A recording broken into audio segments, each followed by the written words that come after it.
Inside the halls of power, there are secrets that were never meant to see the light of day.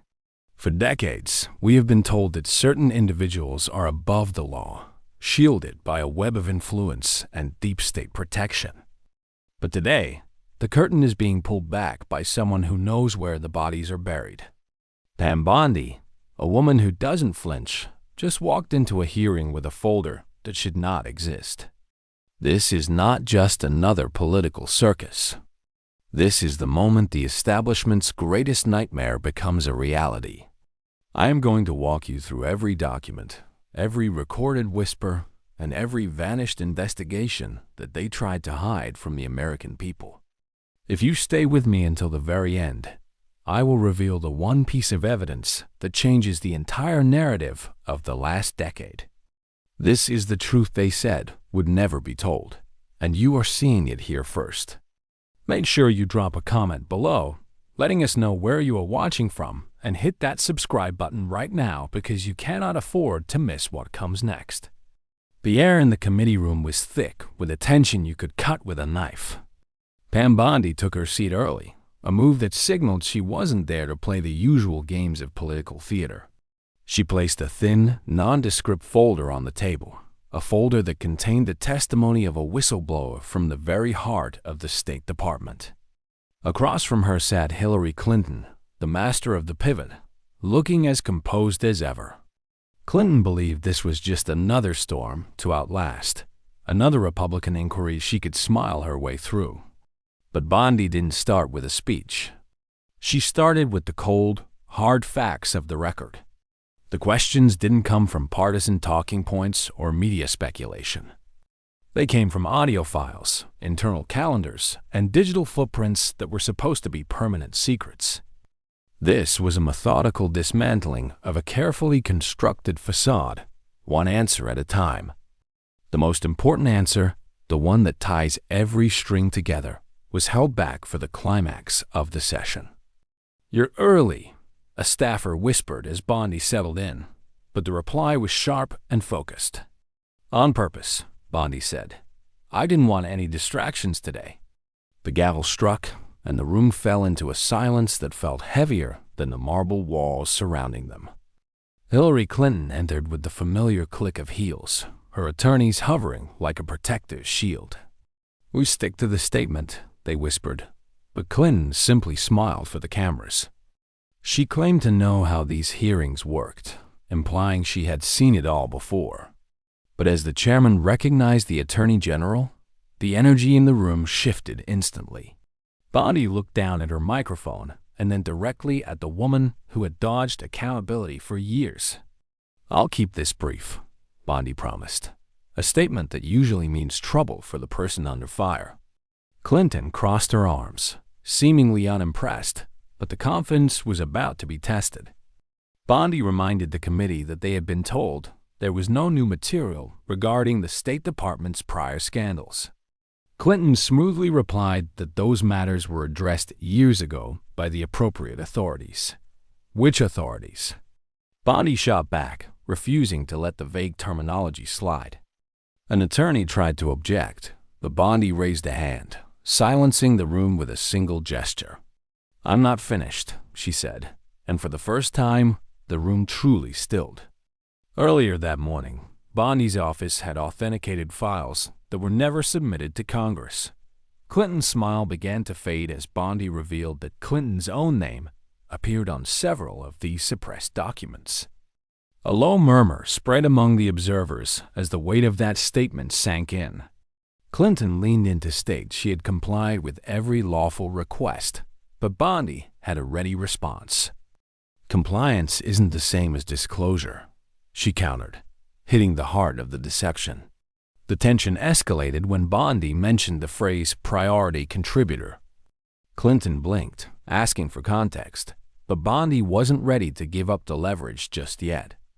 She wanted the record to reflect that this evidence didn't come from political enemies or the press. It came from inside the building, from a whistleblower who risked everything to bring the truth out. "Credible enough to risk their career," Bondi noted, "and credible enough to disappear." The room went silent at the mention of a witness who had gone into hiding for their own safety.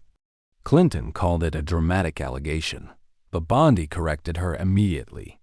"No," she said, "that's just the opening." She made it clear that the answer everyone was waiting for would not be revealed until the end of the day. Clinton tried to frame it as a fishing expedition, but Bondi was already laying the bricks of a criminal narrative.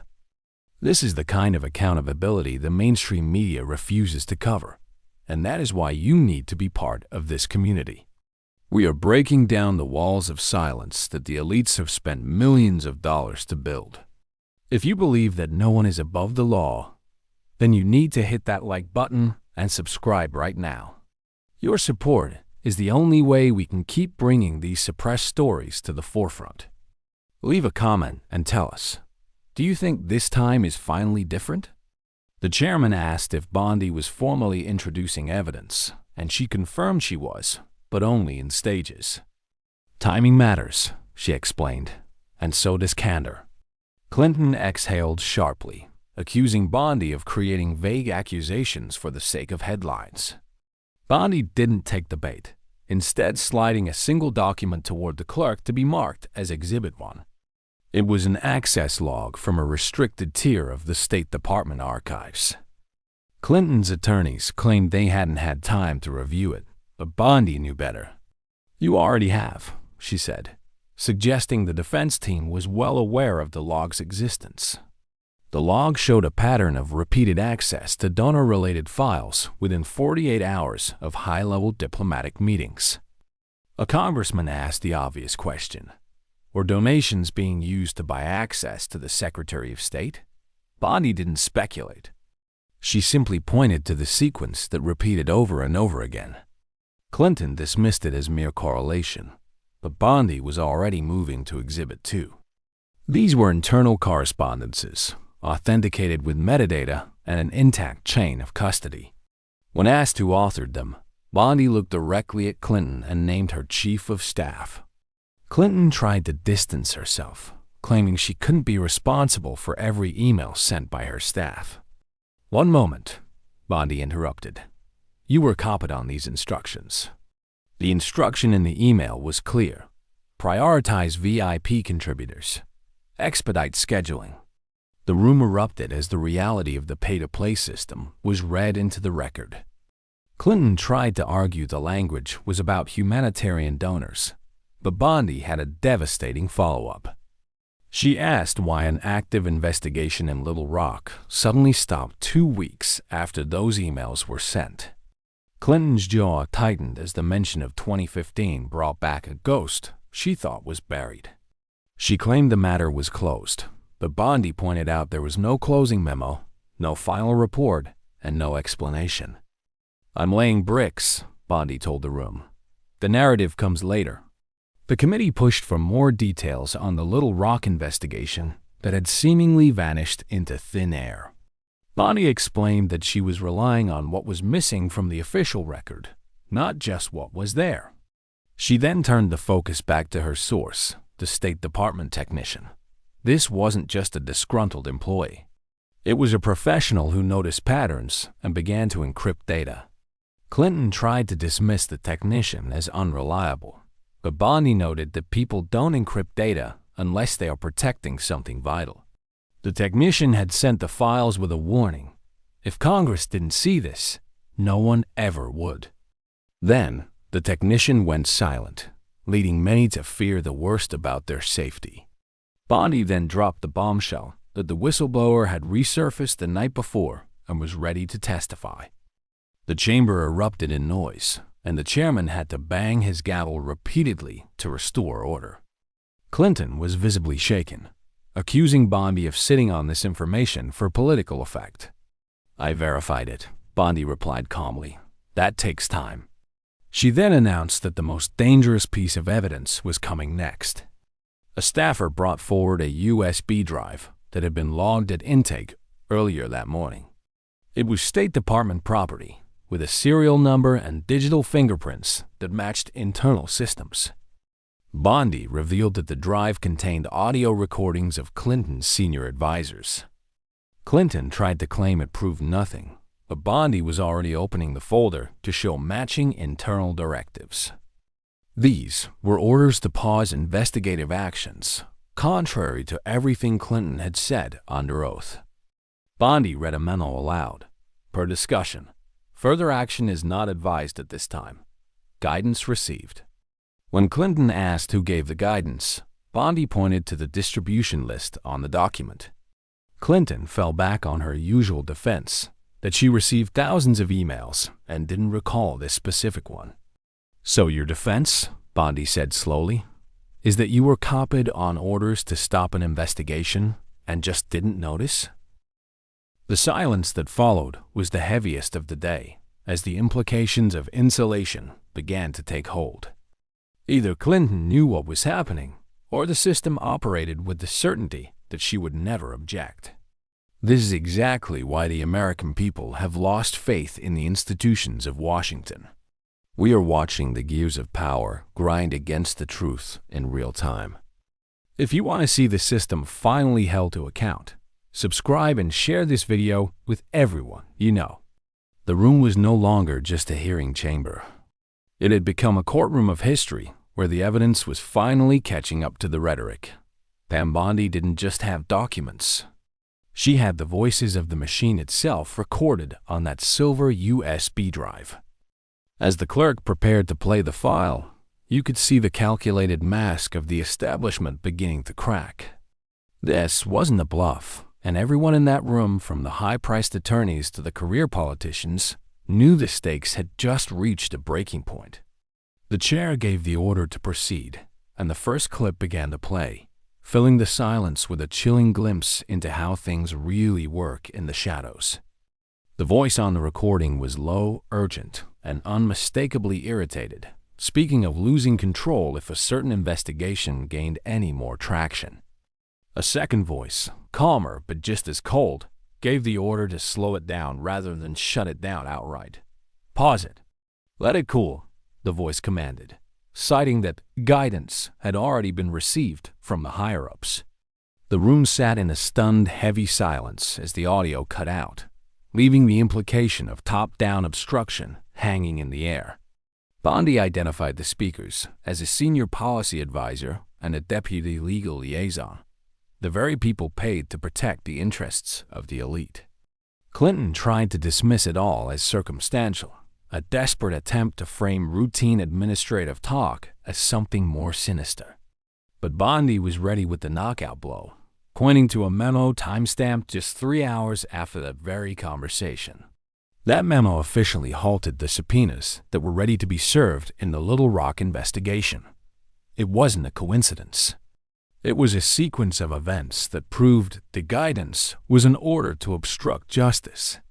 When asked directly if she ever instructed her staff to pause that investigation, Clinton gave a flat no, but the records were already telling a different story. This is the point where the deep state insulation fails, and the truth starts to pour through the cracks. They want you to believe that these things happen by accident, that billions of dollars in high-level investigations just vanish because of procedural shifts. But we know better, and Pam Bondi was proving it by showing that the system beneath the secretary acted with total confidence that she wouldn't object. If you are tired of the double standards and the rules for thee, but not for me, you need to stand with us right now. Comment below with the word truth and subscribe to this channel so we can keep the pressure on these people who think they own the government. Bondi then turned the attention to a third exhibit, a donation ledger that showed a terrifying pattern of pay-to-play. While the establishment claimed the Clinton Foundation had been audited, Bondi wasn't looking at the totals. She was looking at the timing. Large foreign contributions cleared on a Tuesday, followed by a scheduled meeting on Wednesday, and the investigation stalled by Friday. It was a pattern of behavior where access to the highest levels of American power became a currency for sale to the highest bidder. Clinton mocked the idea, calling it the criminalization of philanthropy, but the dates on the ledger didn't lie. The tension reached a fever pitch when Bondi revealed that the whistleblower had sent a final, encrypted message. The message was short and prophetic. Once this hits daylight, they'll pretend they never saw it. And then, the whistleblower included the one name that guaranteed this wouldn't just go away: Hillary Clinton. Her attorney stood abruptly, claiming the hearing was out of control, but Bondi remained the calmest person in the room. "No," she said, looking them in the eye. "It's finally in control, and we're only halfway through." Bondi wasn't just asserting policy questions anymore. She was asserting a formal case of obstruction. She dismantled the excuse of delegation, reminding the committee that delegating tasks is not the same as abdicating responsibility for criminal conduct. Every decision was scrutinized, every action second-guessed. Yet somehow, a major investigation just concluded without a single conclusion on paper. The procedural silence was the loudest evidence of all, and the room felt smaller as the walls of the establishment began to close in. As the session moved toward a temporary adjournment, Bondi played one last audio clip that froze the blood of everyone watching. A voice from a political intermediary warned that they couldn't let certain files sit with the DOJ because if Bondi sees it, she move. That call was traced back to the campaign office and forwarded to a private number, a direct link between the political machine and the suppression of evidence. Clinton called it a reach, but Bondi knew she had arrived at the heart of the conspiracy. She formally requested a criminal review, a move that left the chamber in absolute chaos. This is the moment where the pretending ends and the accountability begins, and you have a front-row seat to the collapse of the old guard. They thought they could bury the Little Rock files and silence the technicians, but they forgot that records have a long tail. The squeeze is on, and the institutional weight of the truth is finally being felt in the corridors of Washington. We are committed to following every lead and every document until the full picture is clear to every American citizen. Make sure you hit that subscribe button and turn on notifications, because the final revelation is something you have to see to believe. The building didn't sleep that night, and neither did the network of influence that has long considered itself untouchable. Behind closed doors, phones were ringing and secure lines were lighting up with a frantic energy we haven't seen in years. Names that had been whispered in the shadows, names of former staff and shadowy foundation donors, began to surface like old debts finally coming due. This is the moment where the squeeze starts to produce real results as the panic of the elite begins to outweigh their loyalty to the machine. While the mainstream media tried to spin the hearing as a stalemate, the reality was unfolding in a small conference room 2 floors down at the Department of Justice. Pam Bondi sat with her deputy, watching the map of connections grow larger and more complex by the hour. "They're circling," her deputy warned, noting that the campaign, the foundation, and the former legal teams were all moving into a defensive crouch. But Bondi wasn't interested in their defense.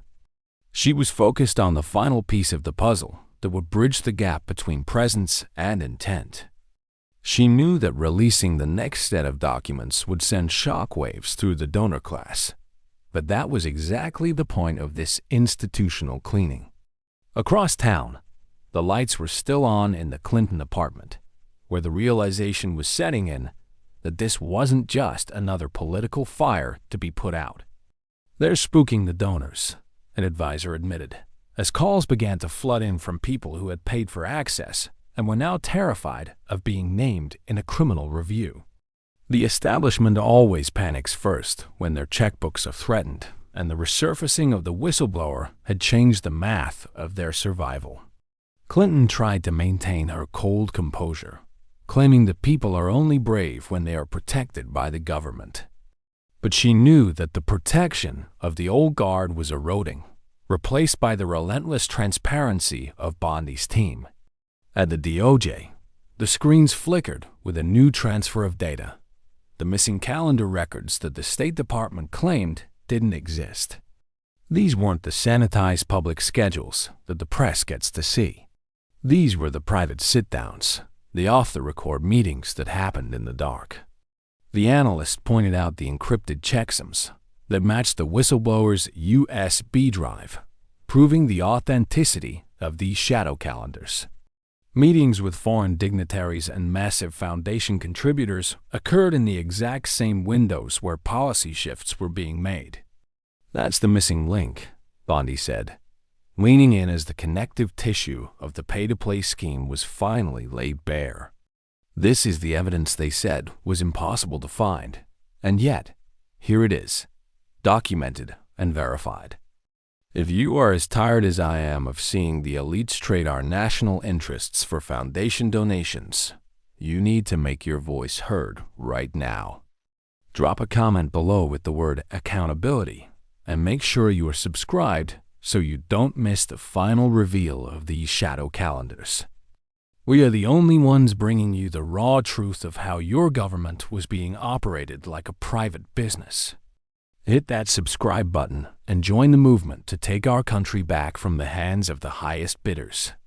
Your engagement is what keeps this investigation moving forward despite the pressure from the top." Across the river, Clinton's phone buzzed with an anonymous text that simply said, "You should see what they have." The reply from the machine was a desperate "From whom?" only to be met with the chilling answer, "From everyone." The sense of inevitable exposure was growing, and the institutional weight Bondi mentioned was becoming a physical force. Bondi didn't need to make a grand statement to the press. She let the filing of the formal criminal review speak for itself. The scope of the investigation was no longer just about emails. It was an expanded look into the very heart of the power structure. People forget. Clinton told her team, banking on the short memory of the American public to save her one more time. But Bondi had a different view of history, stating that while people might forget, the patterns in the records remain forever. The whistleblower was moved to a secure location after Bondi's team confirmed the source of the last threatening call the technician had received. When Clinton learned that the witness was now under federal protection, she froze for a fraction of a second, a rare break in her ironclad armor. The long tail of the Little Rock investigation was finally catching up to the people who thought they had cut it off years ago. Bondi knew that the building was moving, and the momentum was now entirely on the side of the law. "History isn't meant to be kind," she told her deputy, acknowledging that the path she was taking would be met with fierce resistance from the historical establishment. But as the whistleblower prepared to give a full statement in a secure room, the silence that had protected the powerful for decades finally broke. The record was now speaking for itself, and it was a record of arrogance, influence, and the systematic obstruction of the truth. We are entering the final chapter of this saga, where the inconvenience of the truth becomes a terminal problem for the elite. The cameras were already waiting when the documents hit the public record, their lenses capturing the moment the establishment's shield finally shattered. A reporter read aloud from a screen, his voice trembling slightly as he scrolled through calendar entries that had been hidden from the American people for years. These were the undisclosed private meetings, the backdoor deals with donors that occurred in the same breath as major policy shifts. Standing off to the side, Pam Bondi listened as the media finally caught up to the truth she had known for months. When asked if this was the final piece, she didn't hesitate. "It's the connective tissue," she replied, signaling that the puzzle was now complete. Across town, the silence in the Clinton apartment was deafening as they watched the live feed. Even the most seasoned advisors knew that you cannot argue with the cold reality of a calendar. They tried to fall back on the old defense that these records didn't prove intent, but the mood had shifted. Clinton herself acknowledged the grim reality. Proving presence is often worse than proving intent because it leaves no room for denial. The inevitability they had spent decades building was being dismantled by a simple sequence of dates and names. Back at the DOJ, the pressure was relentless as reporters demanded to know why Bondi had waited until now. Her answer was a lesson in institutional integrity. Accountability doesn't work if it's rushed.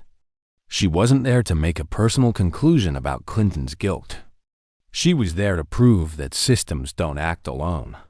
The machine requires people to turn the gears, and those people were finally being named in the public square. This wasn't just a political defeat. It was the beginning of the truth becoming a terminal inconvenience for the powerful. As we reach the conclusion of this investigation, I want to thank you for standing with us against the wall of silence. We have shown you the documents, the recordings, and the hidden calendars that they thought would never see the light of day. If you believe this is the start of a new era of justice in America, hit that subscribe button right now and share this video with every patriot you know. Your comments and your support are what make this independent reporting possible. Don't forget to subscribe so you can stay informed as the formal criminal review moves into the courtroom. The subpoena for the Little Rock files was the final blow, a request for the very documents that were supposed to have vanished in 2015. Bondi's deputy expressed concern that history wouldn't be kind to those who tore down the temple of the elite, but Bondi remained unmoved. History isn't meant to be kind, she said. It is meant to be accurate. In a secure room, the whistleblower's voice came through the speaker one last time, confirming that the silence had finally broken. The record was now speaking for itself, and it was a record that no attorney or spin doctor could erase. Outside, the shouting of the press grew louder, but inside, the folder was closed for the last time. Clinton sat alone as the city went dark, clinging to the hope that they had never technically proven her intent. But Bondi knew the truth that every prosecutor learns. When the pattern is this clear, you don't need to prove what was in someone's heart. You only need to show what they did and who they did it for. The answer everyone had been waiting for arrived not with a shout, but with the quiet closing of a door. Behind every great scandal, there is a person who was never supposed to be noticed, someone sitting in a windowless room watching the digital pulse of the government. For the establishment, the State Department technician was just another faceless gear in the machine, a man cleared and credentialed, but ultimately ignored. They thought he was just performing routine maintenance, but they underestimated the conscience of a man who was bored enough to notice patterns and brave enough to act on them. This technician didn't just see emails. He saw the metadata, the hidden digital DNA that tells the true story of who knew what and when they knew it. When the order came down to make certain records vanish, he didn't just hit delete. He started copying, encrypting, and building a vault of truth that no one could burn down. The elite like to talk about classified material as a way to hide their own dirty laundry. But this whistleblower knew that the real secrets weren't about national security, they were about national betrayal. He saw the access logs, the timestamps, and the checksums that proved documents were being altered and investigations were being sabotaged from within. This wasn't a disgruntled employee, as the Clinton team tried to claim. This was a patriot who saw the system being weaponized for private gain. He knew that if Congress didn't see these files, the American people would be left in the dark forever. So he took the ultimate risk. He sent a warning that once this hit the daylight, the people at the top would pretend they never saw it. And he was exactly right. The technical precision of these leaks is what makes them so devastating for the old guard in Washington. You can argue with a witness's memory, and you can spin a political narrative, but you cannot argue with a digital fingerprint. Bondi's team didn't just have a USB drive. They had a roadmap of corruption that included serial numbers and property tags that matched internal systems. Every file had a checksum, a unique digital signature that proves the data hasn't been tampered with since the moment it was recorded. This is the connective tissue that Bondi mentioned, the ironclad proof that the system beneath the secretary was acting as a private concierge for foundation donors. If you are tired of hearing the mainstream media call these investigations conspiracy theories while the facts are staring them in the face, you need to join us. We are taking the complex technical evidence that they try to hide and putting it into plain English for every American to understand. Click that subscribe button right now and help us bypass the gatekeepers who want to keep you in the dark. Your support allows us to keep digging into the metadata and the encrypted files that the elites thought were deleted for good. Leave a comment below if you think the whistleblower is a hero for risking everything to bring us this information.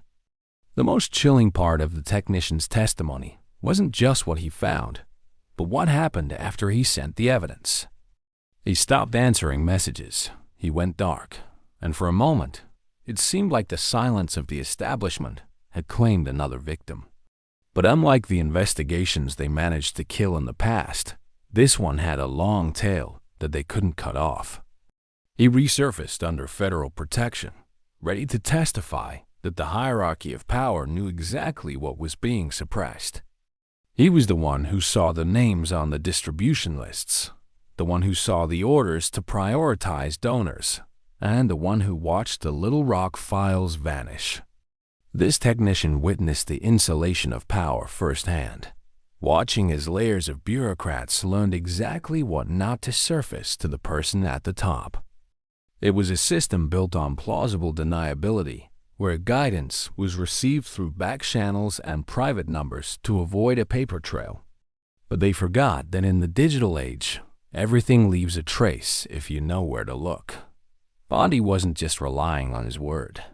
She was relying on the encrypted transfers and the timestamps that synced up perfectly with the donor meetings.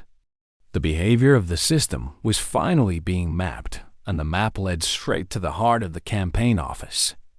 When Bondi asked the clerk to bring forward the evidence bag containing the USB drive, she wasn't just bringing a prop to a hearing. She was bringing the physical manifestation of the establishment's failure to maintain its own wall of silence. The serial numbers and property tags were the final nails in the coffin of the "I don't recall" defense. These were State Department assets, logged and tracked, containing audio that proved the investigation was becoming inconvenient for the political elite. The transition from inquiry to accusation was complete, and the threshold of obstruction had been crossed in the public record. We are seeing the slow-motion collapse of a dynasty that thought it was above the law, and it is all thanks to the records that don't lie. The calendars, the access logs, and the encrypted messages are all part of a larger truth that is finally arriving on its own. As Bondi said, the answer everyone wants comes after the door closes, but for us, the door is finally being kicked open. We will continue to follow every lead and every digital footprint until the full scope of this institutional betrayal is clear to every citizen. Make sure you are subscribed and have your notifications on, because Part 6 is going to dive into the donor names that were never supposed to be public. The true face of power in Washington isn't always found in the person holding the gavel.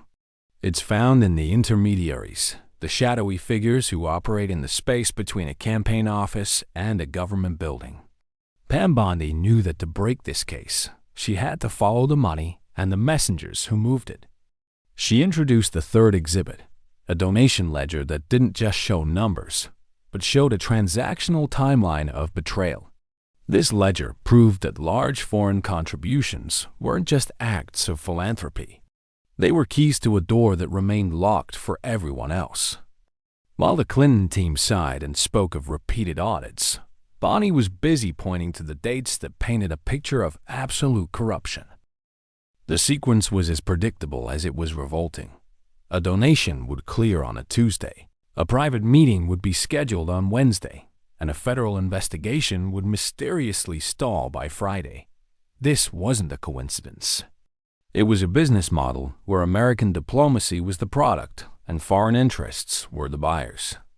When Clinton tried to claim this was just diplomacy, Bondi fired back with the truth. It was prioritization. These donors didn't just get meetings. They received priority treatment that others waited months to achieve, all while active subpoenas were being ignored in the background.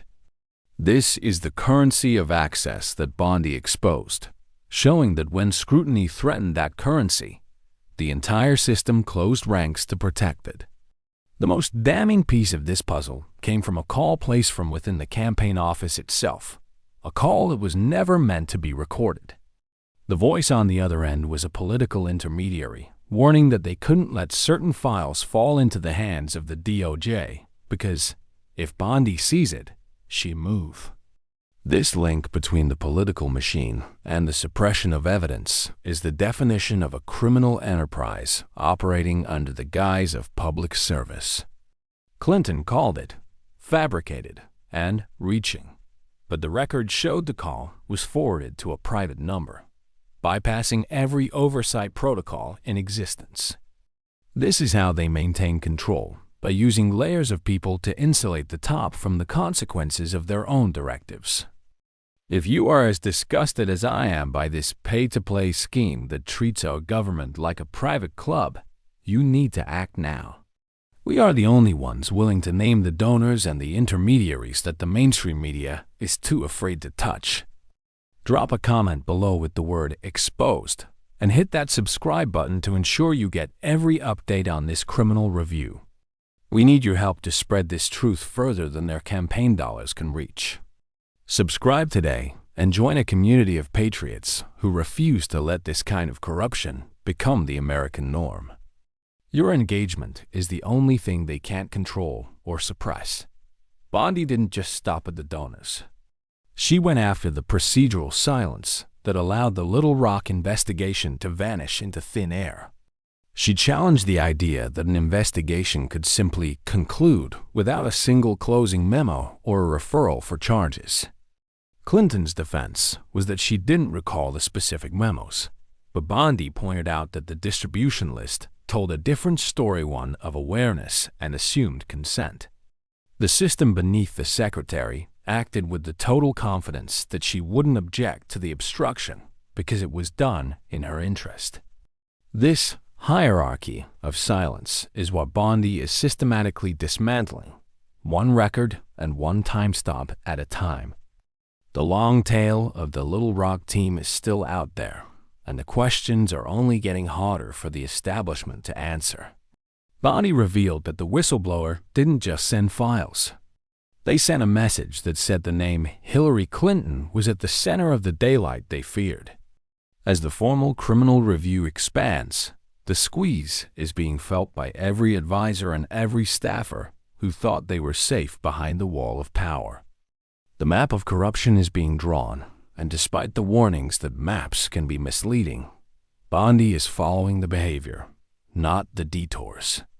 History is finally judging this, and the verdict is arriving on its own through the sheer weight of the evidence. The hallway outside the chamber buzzed like a live wire as the hearing moved toward its final, inevitable conclusion. Every attempt by the establishment to slow down the clock had failed, and the long tail of the Little Rock investigation was finally catching up to those who thought they could outrun it. Pam Bondi stood firm, ignoring the frantic whispers of the defense attorneys who were now begging for a recess on the grounds of prejudice. She knew that narratives don't come with timestamps, but records do, and the records she held were about to change the history of American oversight forever. As she prepared to call the whistleblower to the stand, the room felt the weight of an institutional shift that no amount of political spin could reverse. The most powerful moment of the day came when Bondi addressed the elephant in the room. The fact that this was no longer a policy debate, but a matter of criminal obstruction. Clinton's voice cut through the chaos, claiming the hearing was outrageous. But Bondi remained seated, her calm demeanor a stark contrast to the desperation across the table. "It's procedural," Bondi replied, a simple phrase that stripped away the drama and left only the cold mechanism of the law. She wasn't just ending a political career. She was ending the pretending that had allowed a dual system of justice to exist in Washington for decades. The answer everyone had been waiting for wasn't a single sentence, but the cumulative power of the evidence arriving on its own terms. Inside a secure room, protected by federal agents and a conscience that could no longer be silenced, the whistleblower was ready. This technician, who had once been just a face in the crowd at the State Department, was now the voice that would break the back of the establishment. "I told you they deny it." The voice came through the speaker, echoing the skepticism of millions of Americans who have watched the powerful escape accountability time and again. But Bondi had a different answer this time. The record now speaks for itself. Power assumed silence, but as the final gavel fell, that silence was officially and permanently broken. This is the end of the road for the deep state tactics of delay and distract. You have seen the truth, you have heard the recordings, and you have watched the establishment crumble under the weight of its own records. If you believe that today is a victory for the American people and the rule of law, then you must be part of what happens next. Leave a final comment below with the word justice and subscribe to this channel to ensure you are with us when the formal criminal charges are filed. We are not going anywhere, and with your support, neither is the truth. Subscribe now and stand with those who are brave enough to hold the powerful to account. As Pam Bondi gathered her folders and walked out of the chamber, she didn't look back at the cameras or the reporters. She knew that the documents would continue to speak long after the lights in the hearing room were turned off. Across town, the city lights reflected in the glass of an apartment where the old guard sat in the dark, still clinging to the hope that intent was their final shield. But history isn't written by intent. It's written by behavior and the records that survive the attempt to delete them. The final chapter of this investigation has just begun, and for the first time in a long time, the American people are the ones holding the pen.